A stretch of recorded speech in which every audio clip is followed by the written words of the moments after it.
جس دن عمران خان وزارت عظمیٰ سے نکلا، یہ کسی کے بھی وہم و گمان میں نہیں تھا کہ پاکستان کے لوگ اس سے اس طرح محبت کریں گے، اس طرح باہر نکل آئیں گے۔ میں ہمیشہ کہتا ہوں کہ اس کو رضائے خداوندی سمجھنا چاہیے۔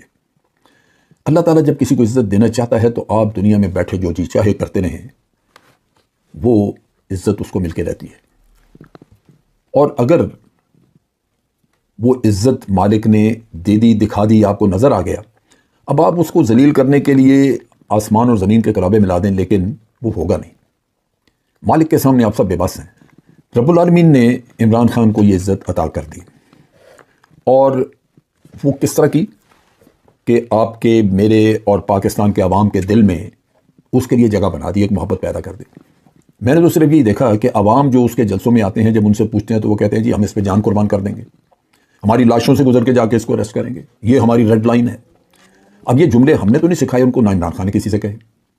تو یہ سمجھنے کی ضرورت ہے کہ جو باشعور طبقہ ہے اس ملک کا، وہ تک اس طرح کی باتیں کر رہا ہے، جس سے لگتا یہ ہے کہ رب العالمین نے ان کے دل و دماغ میں یہ شعور، یہ محبت، عمران خان کے لیے خلوص وہ پیدا کر دیا۔ اور جتنی بھی یہ برائیاں اس کی کر سکتے تھے کی ہیں، جو کچھ بھی فضولیات اس کے خلاف بولی جا سکتی تھی، لیکن کوئی سننے کو تیار نہیں۔ کسی کے بھی دل میں اس کی قدر اتنی بھی کم نہیں ہوئی۔ تمام وہ مصنوعی طریقے جن سے کہ اس کی عزت کو کم کیا جا سکتا تھا، وہ سارے طریقے میں نے دیکھا کہ وہ استعمال ہو چکے ہیں۔ اس میں آپ نے آڈیو لیکس بھی دیکھی ہیں، کہیں اس کو سازشی ثابت کرنے کی کوشش کی ہے۔ ابھی کہا جا رہا ہے کہ جی یہ ارشد شریف کے قتل میں یہ لوگ ملوث ہیں۔ نہیں، کوئی ماننے کو تیار نہیں ہے۔ اگر آج یہ بیٹھی ہوئی حکومت کو یہ سمجھ لگ جائے کہ یہ رضائے خداوندی ہے اور یہ اسی مالک کی ایک اسکیم، ایک پلان ہے جس کے تحت یہ چیزیں اس طرح کی شکل اختیار کر گئی ہیں، تو بحران اگلے دن ختم ہو جاتا ہے۔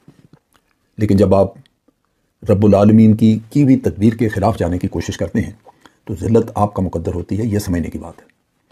یہ حکومت جتنا بھی طول دے گی اس بات کو، اور جو بھی لوگ اس کو فیسیلیٹیٹ کریں گے اور اس کو طول دینے کے لیے مدد کریں گے، میرا اپنا اندازہ اور یقین ہے کہ وہ سب نشان عبرت